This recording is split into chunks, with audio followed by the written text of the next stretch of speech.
I'm Emily Garland and I'm a gingerbread house builder. What I now do is almost entirely gingerbread replicas of existing buildings, normally quite large scale, but it's all edible.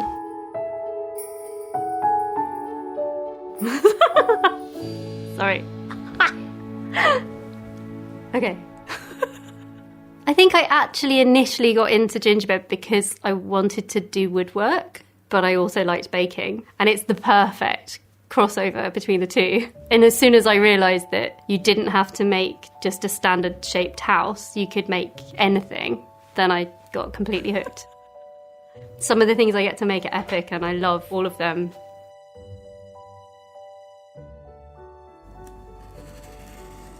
We're here in my kitchen studio, which is in Hackney in East London. This year I've got quite a few commissions like this one, which is a private residence that I'm making for a family to have as their Christmas centrepiece. I'm just translating my 2D drawing into 3D cardboard. Always takes loads of time, but then in the end it makes it much easier when I'm baking to know that everything will fit together perfectly. For me, Christmas starts the 1st of September. I've had some things take 3 months and then other things I can do in a couple of days, depending on the size.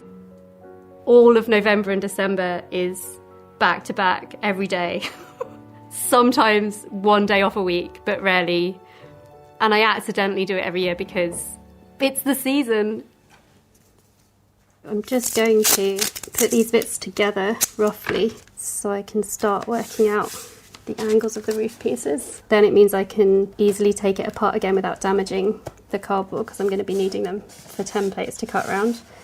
I'm not a trained architect, so the way I always work is to sort of rough it out in cardboard and keep cutting it until it's right.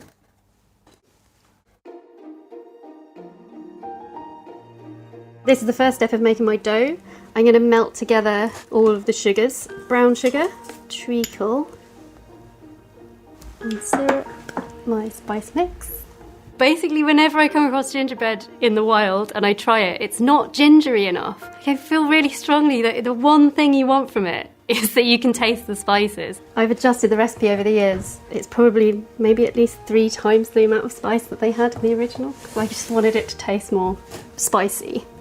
My spice mix is a secret because I spent ages changing it over time and now I'm really happy with it. I do tell people my recipe because I love people to build their own things out of gingerbread. That makes me really happy. But I think the one thing I'll keep to myself is exactly the ratio of spices that goes into it to make it so that mine's always exactly mine.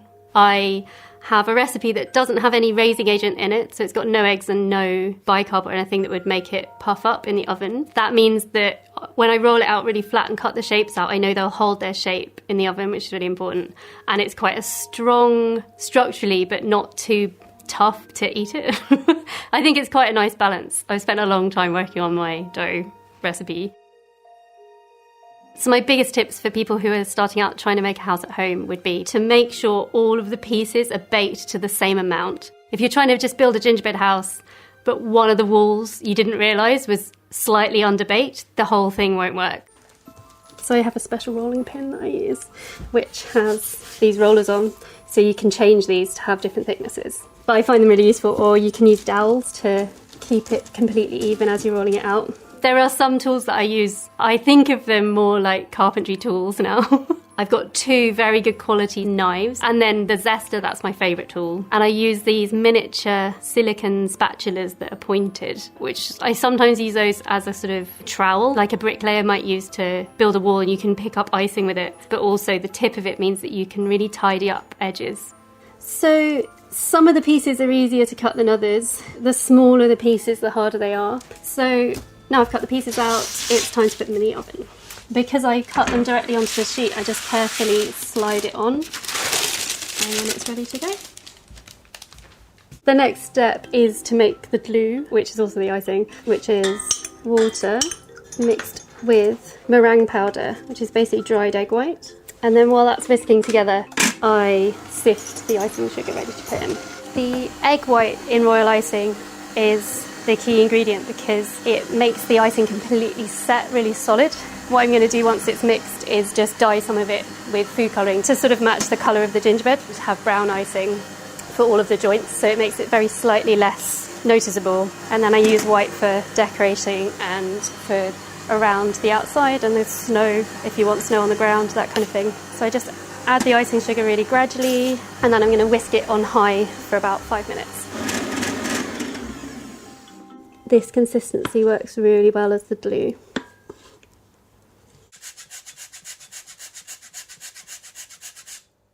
This is the shape we've ended up with to fit in here. Just trying to make sure everything lines up really well. But then my most used tool is my zester, which I use as though it's the kind of like woodworkers use filings. And I use that on almost every single joint, because even though the biscuits bake very well and they don't tend to spread in the oven, I neaten them up to make them really square before I start. Also to avoid having loads of icing spill out afterwards. So this is some of the icing that I've dyed brown. I'm just gonna ice along all the exposed edges.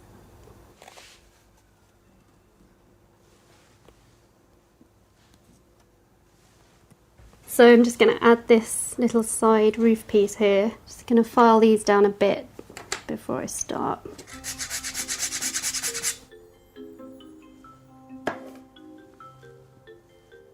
Some pieces are small enough that they hold up on their own, which is excellent.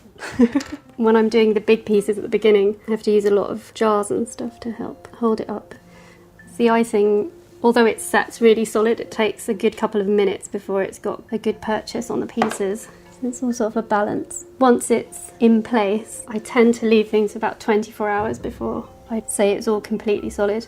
But after that time, it is surprisingly strong. I think the icing ends up stronger than the biscuit.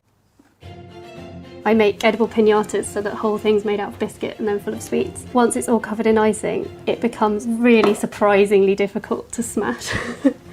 This I always find fascinating because I think almost everyone else assumes I must hate it when my work gets destroyed, or how could I bear it that I spend so many hours making something only for it to be demolished. But I actively feel the opposite. It's my favourite bit of it, is to know that someone's going to enjoy it, and the only way for them to properly enjoy it is to eat it, and the only way to do that is to completely destroy it.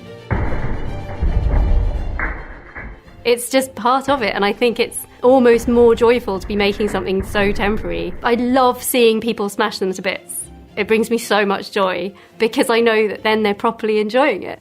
So it depends on what kind of building I'm doing as to how much detail goes into each element. I am making as good a replica of it as I can,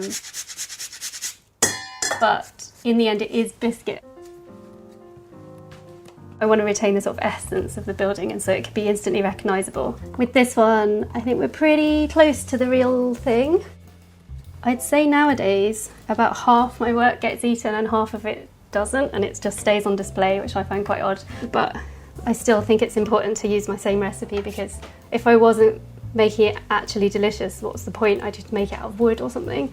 Part of the enjoyment of it is the smell, and if you have a big display piece, I had one where it was as part of a large exhibition hall, and you could smell the gingerbread from metres along before you found it. That was really lovely, and I think having that smell of the real recipe is an important part, even if it's just for display. I like to use quite a range of things to decorate my buildings, and it always depends on the client and what kind of finished look they want. Sometimes people want a very realistic version of the building, in which case I would just use quite simple colours or other types of royal icing to attach things like baubles and little sprinkles and things, just to make it slightly more decorative. One of my favourite things to use though is this edible metallic paint. You can get this luster dust and you mix it with alcohol, and the alcohol evaporates off and leaves just the dust behind, and so you can paint with it and get some incredible finishes, which I love using. Because also I have, just from a personal point of view about eating biscuits, I often get disappointed if there's too much icing on the biscuit when you're eating it, because you just want to be able to taste the flavour. And I want that from my gingerbread as well. So I like using things where it's on the surface, but you can still see the texture of the biscuit and the colour of it behind. One of the things I like to do is I use a lot of small dots and edible sprinkles and balls in my work to make the equivalent of things like stonework and extra detailing around windows and stuff. This is some of the bits where I take a bit more artistic license at this stage, because once you've got the feel of the whole building, I start to try and picture it more as a finished gingerbread piece and think about the most sort of decorative, fun elements to add. Obviously no house has big balls of icing to the side of the door. It would be nice if they did. Sometimes just these bits can make all the difference from the way it looks. You can end up having quite a plain facade to a really Christmassy building just from these few decorations. I always enjoy this bit a lot. It took me a long time to find my particular style when working with gingerbread. If I have made a London installation or something, I will have messages from people going, I know that this is you, which is really lovely. And I think it's that I've developed this sort of look that is maybe slightly different from the norm, where I don't really overly decorate with icing, and I like to have those clean lines and focus on the structure of the building as much as the decoration of it. Have you ever considered going on a bake-off? Okay, I'm not allowed. Because if you've ever earned any money from baking, you're not allowed to apply. So I do always watch Biscuit Week on Bake Off, and I find it surprisingly stressful. I spend too much energy willing them on to make sure that they don't collapse. And it's quite energy sapping. But I love to see it. The one thing I still have is the same excitement and sort of childlike enjoyment of playing with biscuits. That's what I want to encourage other people to do it for, because it's such a childlike joy from playing with food.